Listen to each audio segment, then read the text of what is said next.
Did you have any trouble finding the place? No. Good. Because these are new places. It's just recently Google's got the address. Oh yes. I did notice that this was a planned community, and it has a, like a golf area. It's kind of woven in between the houses, and yeah. It's like, is it a retirement community? No, this is not a retirement community. Okay. And that's one of the things I like about the place. We're very eclectic. We've got multiple races. Yeah. We've got multiple ages. Sure. Yeah. I mean, it's just a really cool place. Yeah, it looks pretty well to do, though. It also looks absolutely brand new because there's still like construction sites around it. And, oh yeah. Yeah. It's only been here since 3 years. Yeah. It's pretty new. So hi, my name is Shane Brodie. I'm traveling around the country, talking to trans, intersex, non-binary, gender non-conforming, adjacent people, as well as allies, parents, etc. Even sometimes some youth, which is great. And today we're near Kansas City. We're in a much smaller community to the southwest, I believe. We're in a suburb. In a suburb. And this is kind of a planned community out here with lots of golf courses and really beautifully manicured lawns. It's very different from what I'm used to. I'm used to like dirt roads and really roughing it up in interior Alaska. And this is very, very different. But there's some gorgeous old shade trees. I can see that. I'm glad that they left them out here, right?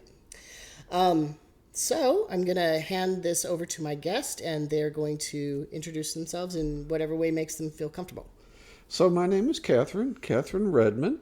I am a trans woman. I completed my transition medically in May of 2022 and legally in August of 2021. Okay. So as I say, the old man is dead. Okay. And, I'm completely physically and legally a woman. Mm-hmm. Yeah. And so that's that in a nutshell. How long was that process for you? I actually finally quit fighting it and came out in 2018. Okay. First person I came out to was my spouse. That was an interesting conversation, an interesting year and a half. Had you been married for a long time? We have just last week, I think it was our 27th anniversary. So we have lived 22 years as husband and wife and 5 years as wife and wife now. Okay, all right. So that must have been interesting when you first used those terms. And it was interesting. Yeah. So when I finally reached the point that I had to transition, that I couldn't do it anymore, I wrote her a letter. It was about a 4-page letter, and the reason I wrote the letter was not necessarily to be impersonal, but writing is how I get my thoughts in mind and how I get my thoughts organized. Okay. Yeah, the pad is out here because of some notes. Some notes. Yes. Well, and actually an article that I'm writing right now. Okay. Which I think I want to touch base on later. And then you mentioned earlier as I was setting up that you have done radio before. I've done radio before. I used to host a couple of shows here on Community Radio, Kansas City. One was called The 10th Voice, which was LGBTQI plus themed. Is that archived at all? It is archived. Okay. You can go to kkfi.org/archive, or you can go to kkfi.org/programs/episodes, and then the easiest way to do is just do the search for the show name, which is, there were 2 of them. There were 10th Voice, and the other one was Every Woman, which we covered women's issues. Great. But they are archived, and the shows are available to be played back at any time. But back to your relationship, I asked. It must have been interesting to use the term like wife and wife after being husband and wife. And what was that like? Well, that is our preferred description for each other. We were husband and wife for 25 years. She refers to me as her wife, and I refer to her as my wife. So, yeah, whenever the question comes up, we're just wife and wife. Okay. And then how does your social group react to that? Our social group, believe it or not, I came out smelling like a rose in my transition. I lost very few friends, very few acquaintances, and the ones that did pull away, I wasn't that close to begin with. Okay. Maybe the most painful one was my college roommate. Okay. He and I no longer communicate or anything like that. So obviously he struggled with what I had to do to find peace with myself. Right. But the vast it has very little to do with him. Yeah, it has little to do with him. It was all just me having to do what I needed to do to live at peace with myself. Right. And but other than that, our church family that we had before has totally accepted me. What denomination is that? If you I'm want to Roman say? Catholic. Okay. Which interesting, because that's the conservative that's a part. rarity. Yeah. But the church that we had been involved with basically all our lives is technically it's a black church in a black neighborhood here in Kansas City, but it's very racially integrated. Okay. And is that Catholic again? It is Catholic. Okay. It is Roman Catholic. Is that in this small town, or is that... No, it's actually in Kansas City, Missouri. All right. So we cross the state line every Sunday morning. Yeah. It's so interesting being in this area because you cross that line so much. Yeah, back and forth. The city. We have a road named State Line Road, which just literally is the state line and it's and just splits the city. It's just a straight line too. It doesn't really follow any curve in the river or anything. No, because it basically runs due north-south from the river, actually through between Jackson County and Johnson County. We're in Johnson County right now. Yeah. Cass County on the Missouri side, Miami County on the It's a long straight road that runs right down the border. Yeah. Well, here in the Midwest and then also in Texas, or also the Great Plains, there are a lot of just long straight roads. You can see forever, and then there's the horizon, and the road is still going. Yes, that's once you get out of the city, that is straight line road. Yeah. In actual Kansas City proper, though, they have all kinds of curvy roads, and it's almost as bad as Boston. Like you come to an intersection, and there's like 5 or 6 places to go, and there's arrows going this way, and it's like, oh my goodness.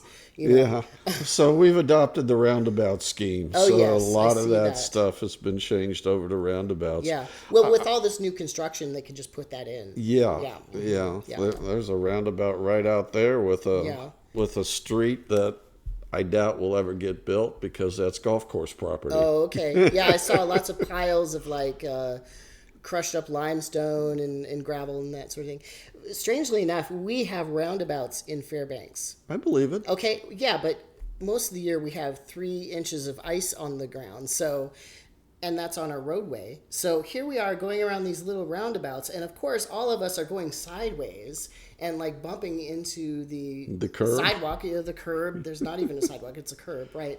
And so there's all these mini accidents because they put these things in, which they don't need to put in. Yeah. Here, I understand it. Fairbanks, I think we get a little roundabout crazy in this part of the country. I think so. I think somebody did some research and found something efficient about it, and then decided that the whole country needed it. Yeah. But it doesn't fit the whole country. So have you seen our crisscross overpasses yet? No. Oh, yes, where they go left and right. Where instead of the traffic running on the right side of the road, you go through a stop sign, and then on the overpass, they'll route the traffic on the left so that the left-hand traffic can clear real quickly. I've seen that. I have. Suddenly you're not on the right side, you're on the left side. It's like, whoa, where am I? Also, there's a lot of left-handed exits here. It's like, oh my goodness. In California, that would not fly because everybody's going 100 miles an hour. Right, no. It would not fly, and there's a few that I wish they would fix. Yeah. Here, people are a little bit more laid back, thankfully. Don't know about that. Yeah, compared to California, compared to Texas, compared to Atlanta, this is definitely laid back. Maybe a bit more exciting than Oklahoma, though. So good. No, actually, I love Kansas City. I've been driving around it, and it's really a vibrant city. So, It is. Yeah. And it's a very open, welcoming city. Yeah. So And it's a sanctuary right now. It's the city of Kansas City just Yeah. recently passed legislation Yeah. to thumb their nose at the state of Missouri and the That's Missouri right. Attorney General. They've declared themselves a sanctuary city Yes. where none of that legislation is going to be enforced. Yeah. I hope other cities follow that template. Here on the Kansas side where we are, I won't say that we are in a sanctuary city, Okay. but the city of Lenexa, which we're technically in right now, Overland Park, Merriam, all have anti-discrimination great. ordinances Good. which prevent discrimination based on sex or gender identity. Great. And I just wish we would get that at least to the county level, at least to Johnson County and Jackson County on the Missouri side, and also get it to the state levels. Yeah. But those are going to be a long journey. Are you involved in that at all? Are you an activist? I don't call myself an activist. I call myself an advocate. Okay. The reason I draw the distinction is I pick and choose my battles. Okay. So I think activists do that as well, though. Because you can't have energy to do everything. No, Yeah. you can't have energy to do everything. Yeah. So I did spend a fair amount of time this past legislative session in Topeka, the state capital, talking to legislatures and offering verbal and written testimony against the anti-trans legislation. And who specifically were you talking to? I mean, you don't have to say the names, but like, were you talking to Democrats, Republicans, I was conservatives? talking to anybody who I thought I could swing their vote. Okay. So, the Democrats that were supportive, I thank them for their support. Yes. The Republicans that were diehard, and I'm just going to call it white evangelical Christian nationalists, I ignored, and I focused on the swing votes. I tried to focus on the people that I thought would listen. Yeah. Like small government fiscal conservatives, for instance. People that had an open mind and weren't trying to play to a bigoted base. Right. And were just literally trying to figure out what was best for the residents of the state of Kansas. Right. So, and trans people are a small population, but we're here. We're here, depending on which statistic you look at, we're anywhere, probably 0.3 to 1% of the population. And I think that's part of the reason that we're such a target right now is we're not a major voting bloc that, could make life difficult. But I also look at, the number of people I know, like in my community, 60, 70% of the people I know are totally affirming, totally supportive. Now, granted, I am also in something of integrated community, which means not only are we talking about trans rights, we're talking about women's rights in general, and we're talking about Black lives. Right. So and Asian lives. People call that intersectionality. Yeah. The community I am in is very intersectional. Right. So people showing up for each other. Yes. Yes. That much we do have. Right. Now, I write for Prism and Pen. I don't know if you're familiar with that. Prism and Pen is an LGBTQI digital publication. Okay. I can put a link to that. You can find it on medium.com. And I can give you that information. Yes, thank you. And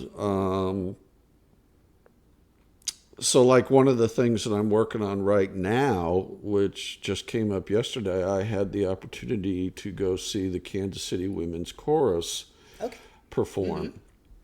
And they Was had that an indoor, outdoor? Indoor. Indoor, okay. Indoor. Yeah, and it wasn't a huge concert venue. They may have had, 500 people. Okay.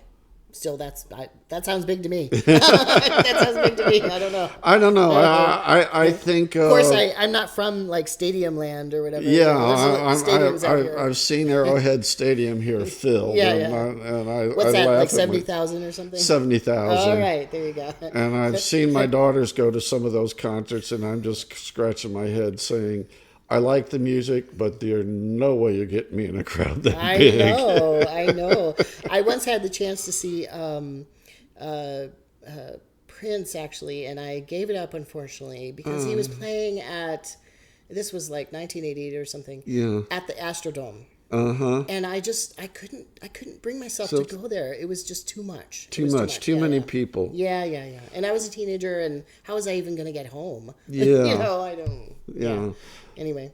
So, but anyway, so the article I'm working on, I got to backtrack just a second. There was a section of the concert yesterday that dealt with remembering the history of women's suffrage, and you're talking about in the voting. The voting rights from about 1870 to 1921, when the 19th Amendment was finally ratified by the state of Tennessee. That was a long fight. That was a very long fight. And, in the course of that, there were some quotes that resonated with me. And one is, the need to organize, the need to do some agitation, and the need to educate. Okay. And I was sitting here thinking yesterday and thinking today, that's our big problem right now. We're not organized.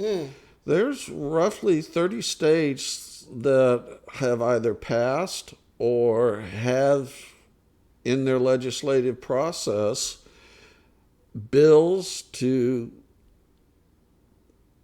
essentially eliminate our personhood. Yes. Deny us our right to exist. Yes. And that may seem strange, but I'll get to it a little bit in the state of Kansas. I don't think that's an extreme statement at all, because when you take people's ability to change their legal documents, that affects their ability to get insurance, to get a loan on a house, to have a bank account, to get a job. When you take away people's health care, that not only affects their being a trans person, like trans health care, it affects, like, what if they need to have a cancer screening or something like that? It affects their total lives. Totally.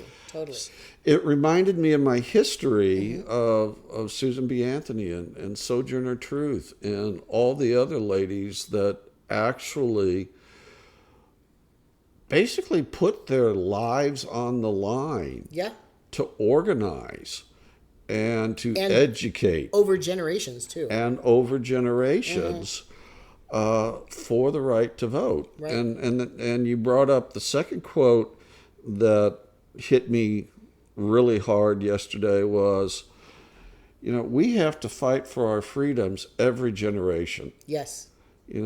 Just the simple fact that, the 15th Amendment was passed, which eliminated the right, or eliminated the restrictions on voting based on race, and the 19th Amendment eliminated restrictions on voting based on sex or gender.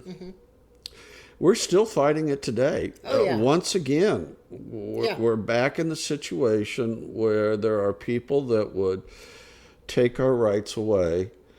And for what? I hear stories where they claim that we're groomers or stuff like that. Well, I've been married 27 years. We raised 3 daughters. We have 6 grandchildren, 5 granddaughters, and a grandson.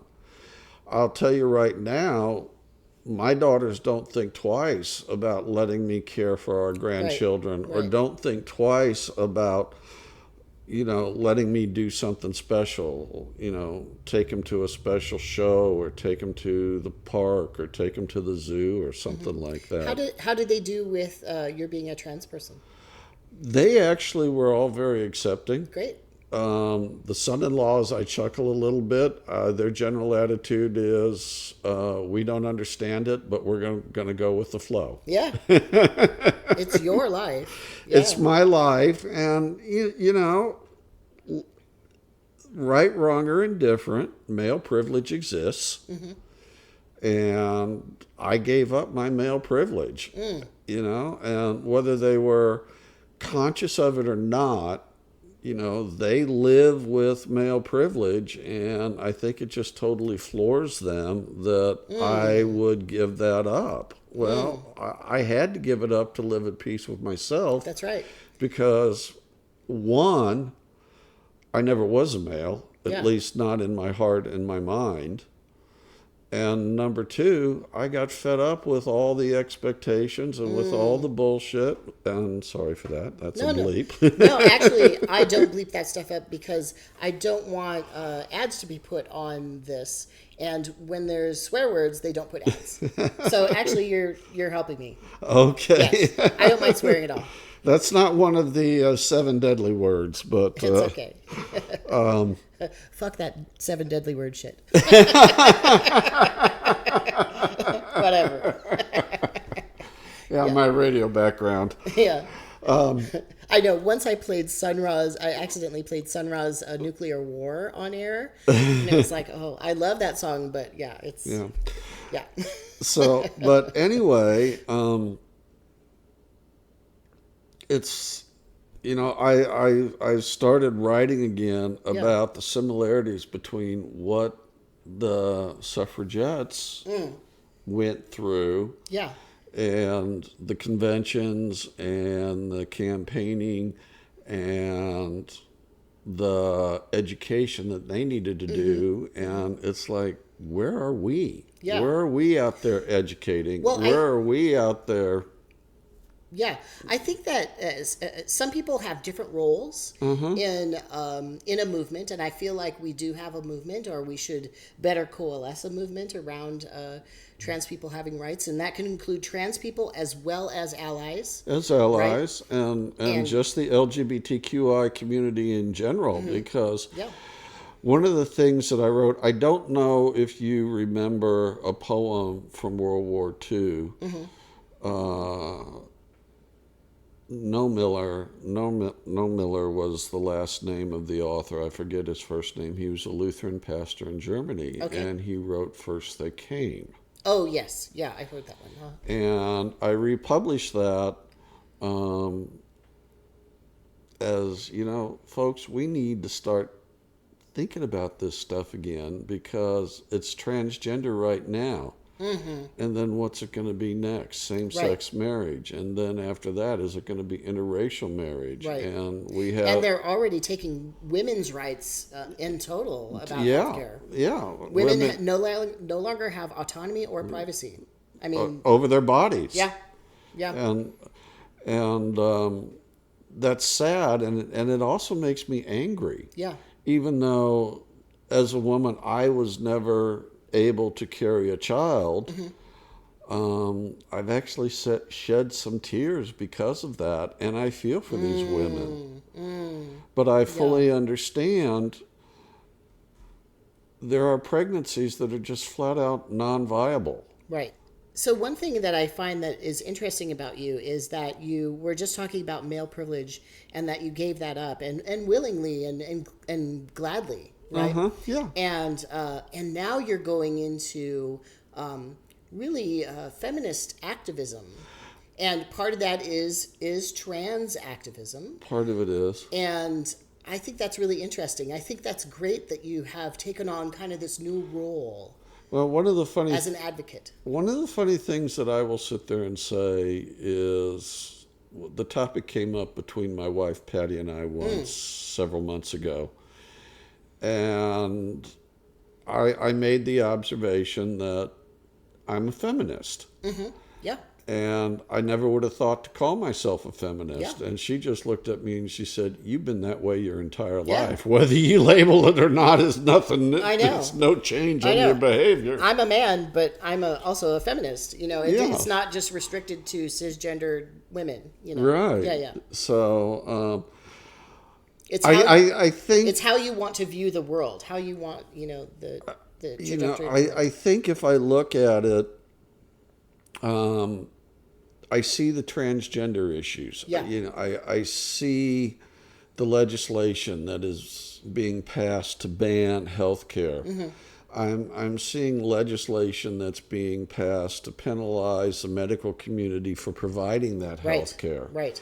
And while that is my first concern, I am a woman. Yeah. I always have been a woman. And maybe I could never give birth to a child, but I'm going to defend those that can. Yeah, and there's a lot of women who don't become pregnant, don't have children, and, they're still women as well. Right. We have a very good friend. She's 94 years old, and she never married. Right.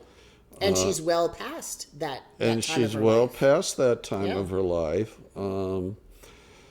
We chuckle a little bit that because she never married, she never had any children. And Patty, my wife, is, I tease her, that's the daughter that Janine never had. I see, yeah. Yeah, to see those two get in a fight sometime. It's a mother-daughter fight. Okay, all right, there you go.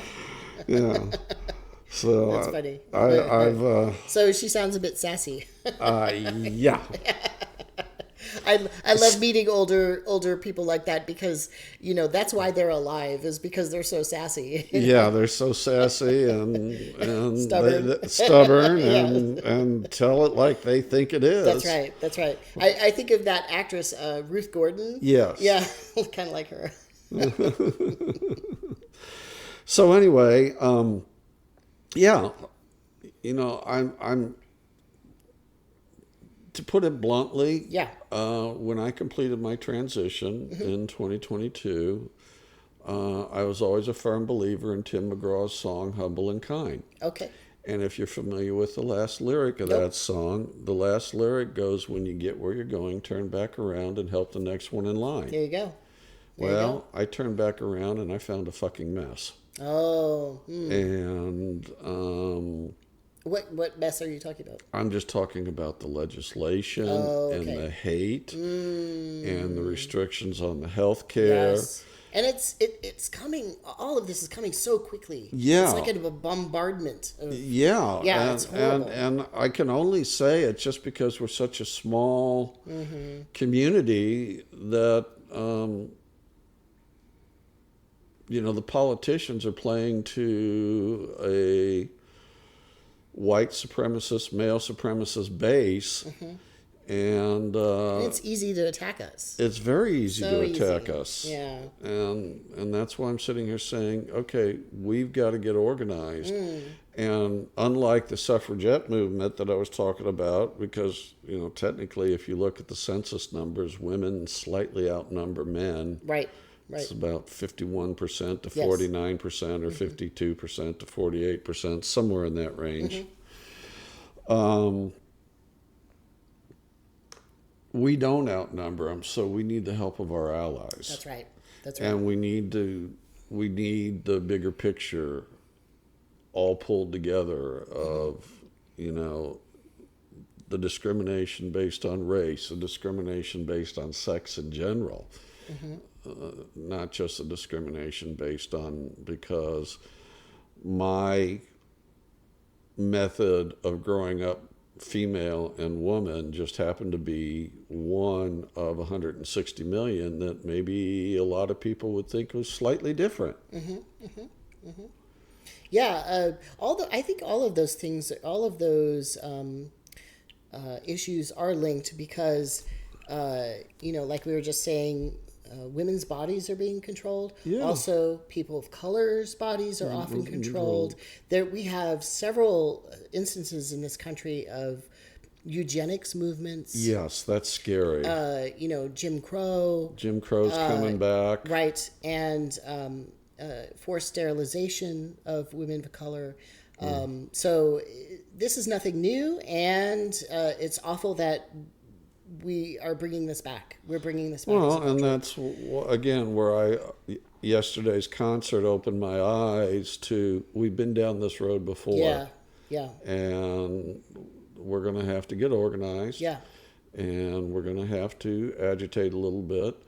But the big Just thing, a little bit. The big thing is, well, people don't like to be agitated. And so the well, trick... too bad.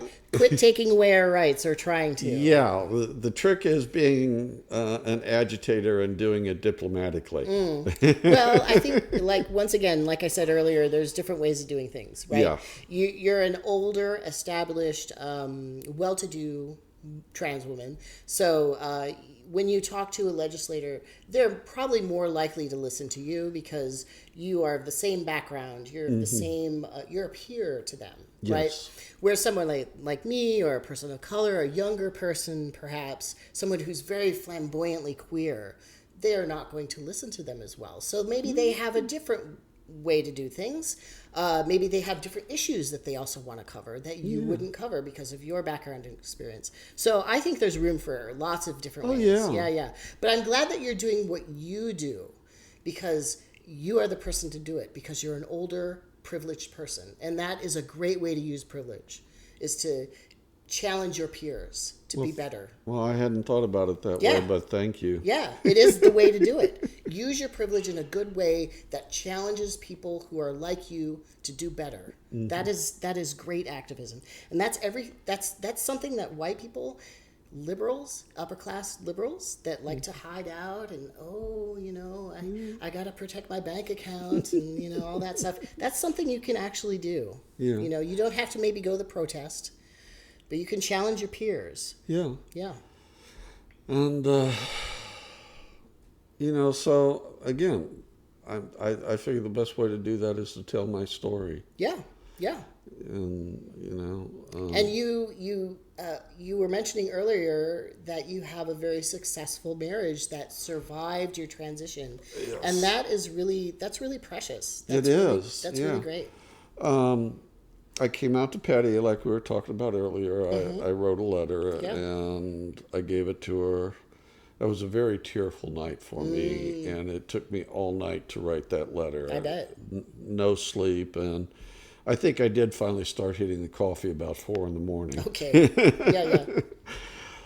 I wrote a letter. I spent all night writing that letter when I finally reached my bitter end. Yeah. I never chose to transition. I chose not to transition until I couldn't do it anymore. Okay. And then what was the kind of breaking point there? The breaking point really was, I'm an IBM retiree. They decided they wanted me to retire in 2018, and truthfully, I figured it would be about next year that I would retire. Okay. So they wanted an early retirement. They wanted an early retirement, and I have to give them credit. They put me on a bridge to retirement program. They just didn't totally cut me loose.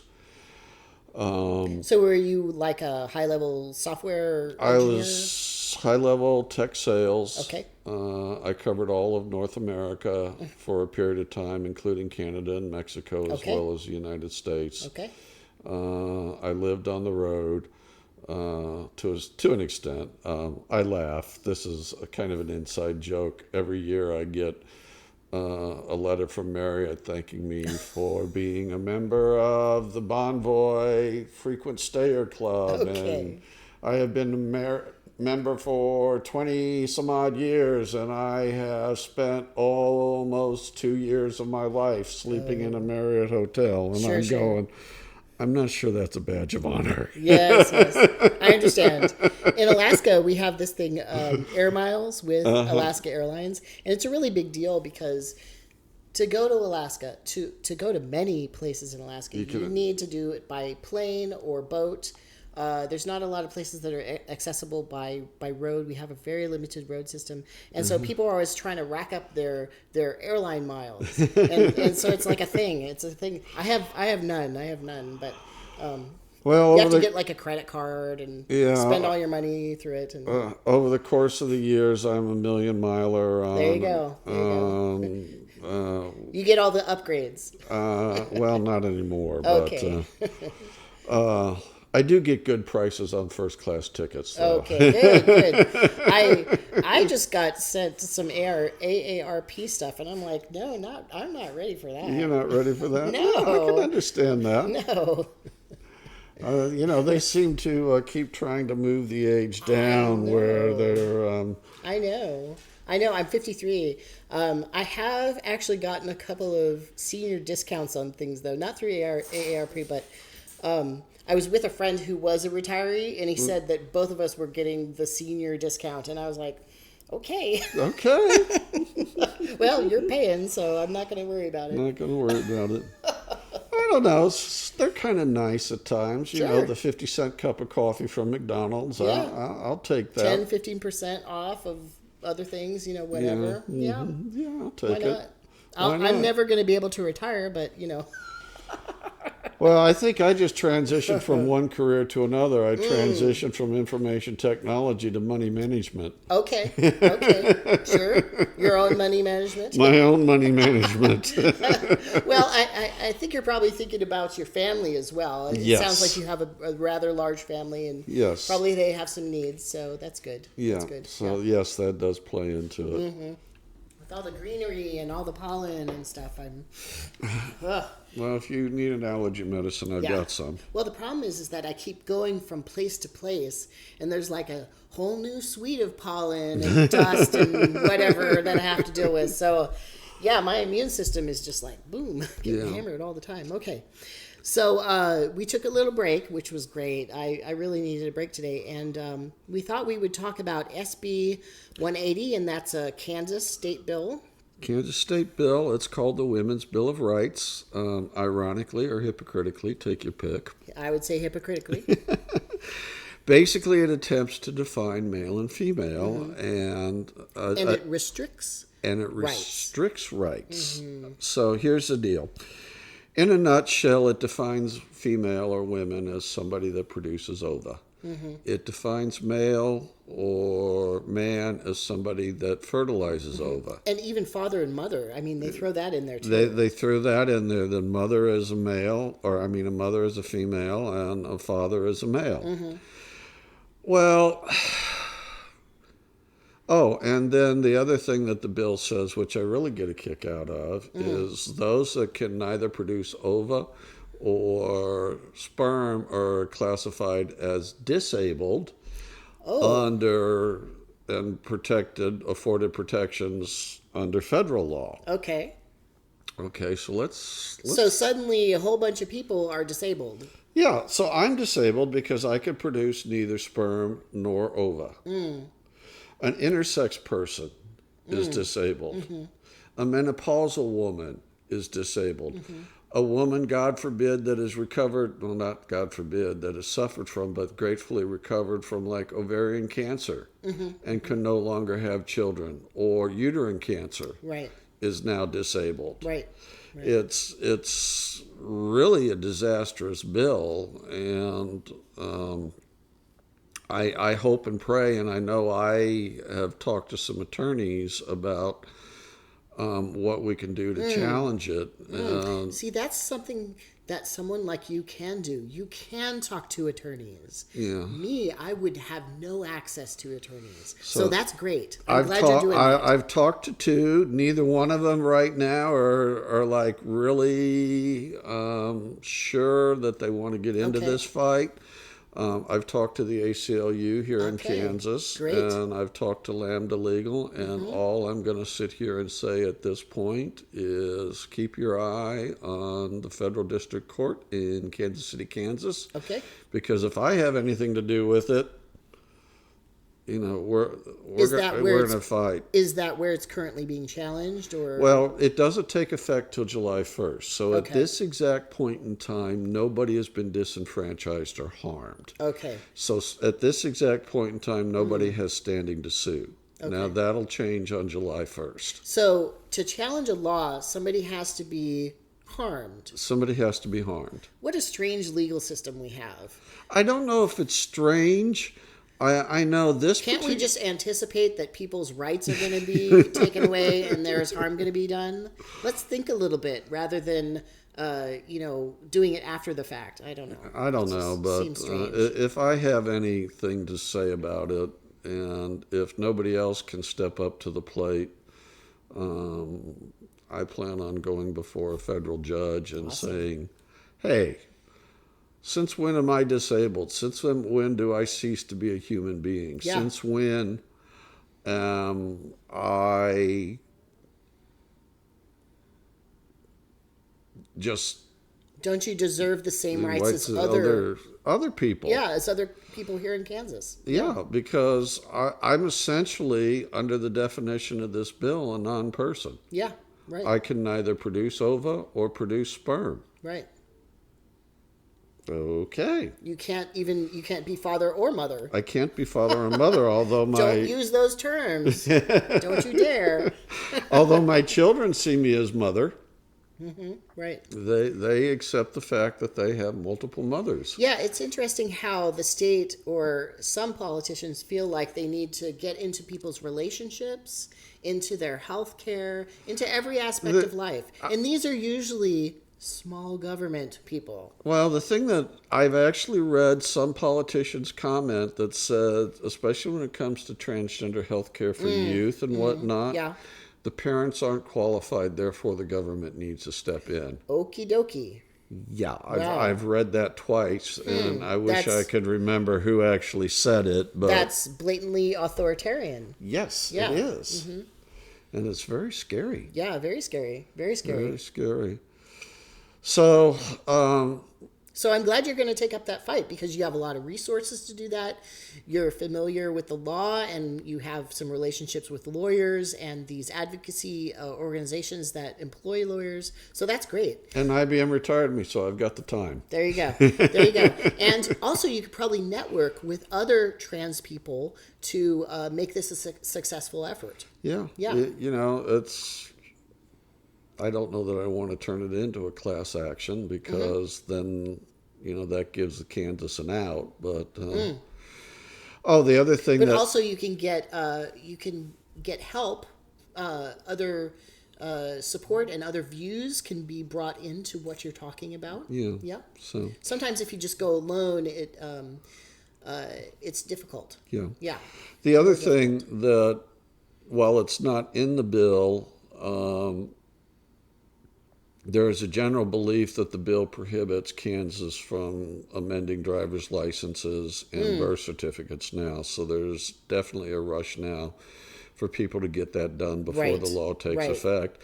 I have to laugh because I was born in Ohio. Yep. And Ohio, for the longest time, was one of the last two states that would not amend state documents. Sure. Tennessee being the last one that's still. And now you've got Oklahoma and Kansas and a few other states reversing themselves. What a shameful bunch. Yeah, what a shameful bunch. Well, here's the problem. Ohio lost. They lost in district court and they lost in federal appeals court, and they finally decided it wasn't worth the expense to take it to the Supreme Court. That's right. So they changed their rules and regulations, and they corrected my Ohio birth certificate for me. Now here we are in Kansas and Oklahoma. That's funny that it takes a financial consideration to do what's right. Yeah. And so here we've got Kansas, Oklahoma, and a handful of other states going in reverse. And it's like, hey, dummies, the federal government has already ruled that behavior is illegal and unconstitutional. All you're going to do is get yourself sued, and you're going to spend a lot of taxpayer money defending a lawsuit that you're going to lose anyway. Right, right. So, and I guess if you look at it that way, I call myself an advocate. Maybe I am something of an activist. Mm-hmm. Yeah, well, I consider myself kind of both. I just use them interchangeably. I have no problem using either. I don't see much of a distinction between them, except that sometimes anti-trans people will use the word activist in a negative light, right? They try to say that trans people who are activists are TRAs. So what they're doing is liking that to MRAs, or men's rights activists, who are absolutely horrible people. And so they're trying to liken us to them, which is not true at all. We're fighting for our rights, and it's a righteous fight. We deserve the same rights as everybody. Yeah. You know, again, I'm just a woman. Yeah. I'm one of 160 plus women in this country. My path to adult womanhood might have been a little bit more unique than a whole lot of other people, but I guarantee you every woman in this country, every woman, not woman, has had their unique path to their, femaleness and their womanhood. Yeah, right. And it's like, why are we splitting these hairs? It's not worthwhile. Right. There's no one definition of woman. There's a lot of diversity in there. There's a lot of diversity. Economically, racially, ethically, histories. Some of us have trans histories. Disability, everything. Everybody's path is different, and we're all individuals, and we're all a community as well. So I invite everybody to come to my church if you want to see all the possible variations. Okay. What church is that, by the way? It's St. Teresa Little Flower over in Kansas City, Missouri. St. Teresa Little Flower. All right. I like the name. That's cool. While we were on break, you also mentioned that you did something really special recently. Okay. So let's talk about that. Yeah. So back in the day, I laugh at myself. Back in the day, when I looked in the mirror and absolutely despised what I saw, I wouldn't leave the master suite or the bathroom unless I was fully clothed. Okay.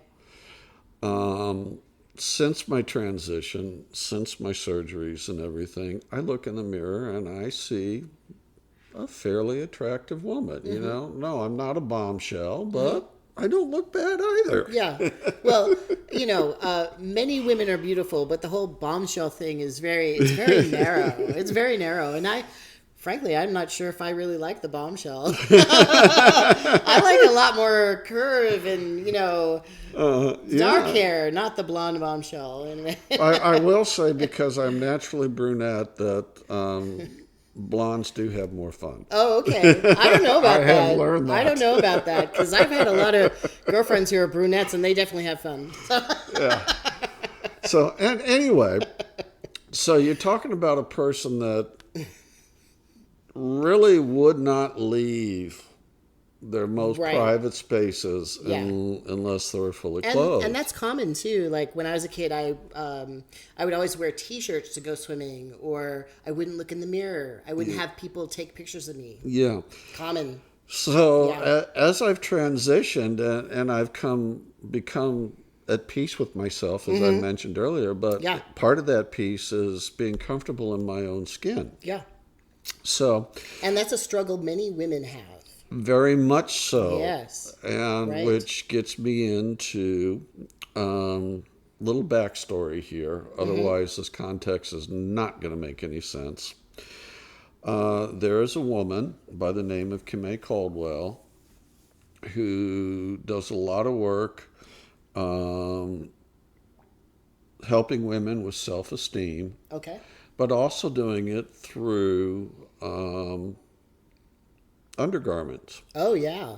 Yeah. And so, as she says, her goal is to help women love themselves inside, outside, and underneath. Right. Yeah. I hear you. I've actually known quite a few lingerie makers who are, whether that's cottage industry or they have a small business. They either make the lingerie or they access it from makers who consider different kinds of bodies. Yeah. And that is actually a form of activism. That is totally a form of activism. So, Kimay is an undergarment educator, as specifically a bra fitter. Right. And that's so important. That's so important for somebody like me because Mom never taught me. Right. Mine didn't either. Mine didn't either. I remember having bras that, like, they were either too tight, like with that underwire stuff, and they were actually hurting me, or they were too large and kind of baggy. It was so strange. Kind of baggy. So, So I was stealthily following Kim because this was at the time in my transition where the hormones were taking hold and the moobs were definitely becoming boobs. There you go. And I can happily say that I am a double D on a 42-inch chest. Okay. Yeah. So we were about the same size. Yeah. So, But Kim is a New Yorker through and through. And I was living in Oklahoma at the time because IBM had transferred me down there. Okay. And she one day on her blog, which, I'm stealthily following, that she was moving to Oklahoma. And I could tell in her blog post, here you're talking about a New York City girl that didn't even have a driver's license. Right. Yeah. Moving to Oklahoma City. Moving to Oklahoma, actually rural Oklahoma, Okay, rural. Woodard, Oklahoma. Okay. All right. Out near the Panhandle. Yeah, there's very little public transportation there. The distances are really far between things. Yeah. Oh, yeah. I was just in Oklahoma. So she, I read her blog post, and I'm like, there's some trepidation here. So I responded to the blog post and just said, I'm in Oklahoma, welcome. And, just a few other nice things. And that actually became the beginning of a friendship. Okay, great. So she and I have known each other for 4 years, predominantly Facebook social media friends. But about 3 weeks ago, she had the opportunity to do some undergarment spreads for Curve Magazine, and Curve Magazine also does Curve Expo, and which is really a mechanism or an organization that gets manufacturers together with retailers. And so she sent me a text message one day and said, hey, you want to be a model? Yeah. And I said, sure. So I made arrangements to get to Philadelphia where the photo shoot was, and I spent the day modeling Anita and Rosa Fiera undergarments, bras and underwear, panties. And that's going to be in the magazine. The magazine is going to be released ahead of the next expo, which is going to be mid-June. And which magazine is that? Curves. Curves, okay. It's called Curves. There's multiple Curves. One is like in Europe, which is a magazine for Porsche owners. Okay. And then there's one which is a men's magazine. This one is a fashion magazine. Okay. Yeah. I know somebody in Arkansas who does a kind of activism through fashion. She's a trans woman. Her name's Lisa Stewart. She's a tireless activist. She actually does the runway show in New York during Fashion Week. So she's a model there. And then she also has a homegrown effort in Arkansas, in Northwest Arkansas, to also have fashion shows there. And she's been involved in a lot of photo shoots also for lingerie with cisgendered and trans women. And it's so interesting. And I love fashion activism. I am not a fashion type person, but I love that this activism is going on because it's showing the beauty of different kinds of bodies and different kinds of women, different age groups, different ethnicities. It's really, it's a gorgeous kind of activism. I love doing it, and hindsight, I laugh at myself a little bit from somebody that was so disenchanted with their body that they would not leave the bathroom, not fully clothed, to somebody that's parading around for photographers. Right, in your underwear. In my underwear. Yes. But I had loads of fun doing it. Wow, yeah. So when you were doing it, did you feel nervous at all? Or a little bit, but I also, after we actually just got into the photo shoot, and it was basically, I had free reign of the poses. What they did is they had, of course, the backdrop, and then on each side of the backdrop they had some panels which marked the distance between me and the camera. Okay. And as long as I stayed in those panels, then the focus was good. Yes. and they could get, and so there were different poses. I'm actually gotten into competitive ballroom dancing. Okay. There's a trophy over there. Yeah. I really like ballroom dancing. Actually, I sometimes will watch those shows. I like it. And I love that movie. What is it? Strictly Ballroom? Strictly Ballroom. Yeah, we've got that. I've watched it so many times. That one's in the cabinet somewhere. Yeah, I've watched it so many times. I love it. So, but, so I was dancing around, and they had the fan going, so, the hair was up, and it was... That windblown look. The windblown hair look, and it was loads of fun, and given the opportunity, I'd gladly do it again. Yeah, that's cool. I think there's a lot more opportunities for that now.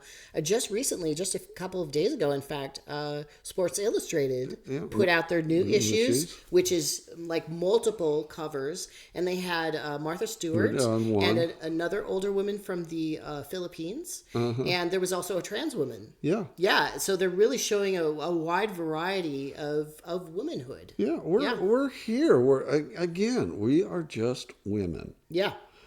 That's, again, maybe we took a slightly more unique of the 160 million possible ways of growing up woman. But 160 million here in the United States. Here in the United States. And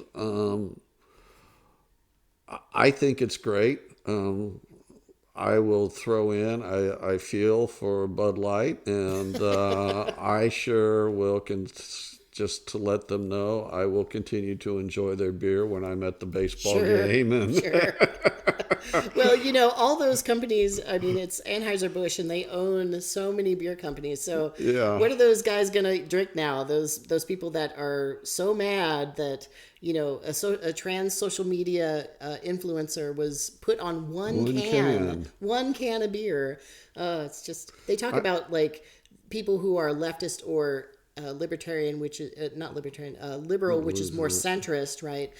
They talk about them being snowflakes or something, but goodness gracious, if they're so upset about that, it's just like, so to Anheuser-Busch, I did grow up in St. Louis, so I know a lot of people that over the years worked for Anheuser-Busch. Yeah, right. I will tell you, I was proud to see Dylan Mulvaney on the can. Yeah, and she seems just like a sweet woman. Right.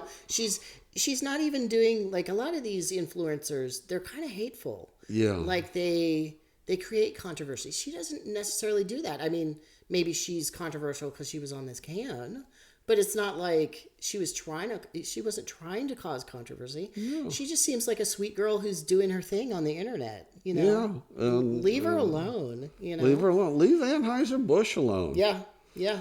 But if they're wondering, don't worry. I still love my Busch Light, and I will still drink Bud Light at the ball games. Yeah. I'm sober, so I won't drink any of it, but good on you for, not being bigots.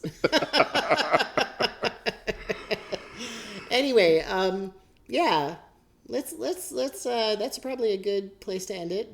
Don't be a bigot. And thank you so much for talking about some of the advocacy that you're doing. I think that's really important. Like I said, we all have different ways of doing things. We all have different experience that informs the activism or the advocacy that we do. Mm-hmm. And I love it that you're using your privilege in a good way that really taps into the strengths that you have as a person in your situation in life. Thank you. And I think everybody has the capacity to do that, Yeah, and I do too. Yeah. And it takes a little courage. Mm-hmm. Yep. Every time I go out there, there's a risk that I could be met with a string of insults Right. or whatnot, or God forbid, physically violated, whether Right. that be sexually or whether that be physically, Right. But Unfortunately, that is a worry for trans women. it is, Yeah. but yet, like I said, I can't stay silent Yeah. when I turn around and try to help the next one in line, and I see the mess that I see. As much as I want to, I can't stay silent. Yeah. So I want to thank you Okay. for accepting. I responded to your request for people, and Yeah. I want to thank you for accepting my response. Yeah, no problem. I mean, I don't know people when I show up, and so that's kind of just how I do it.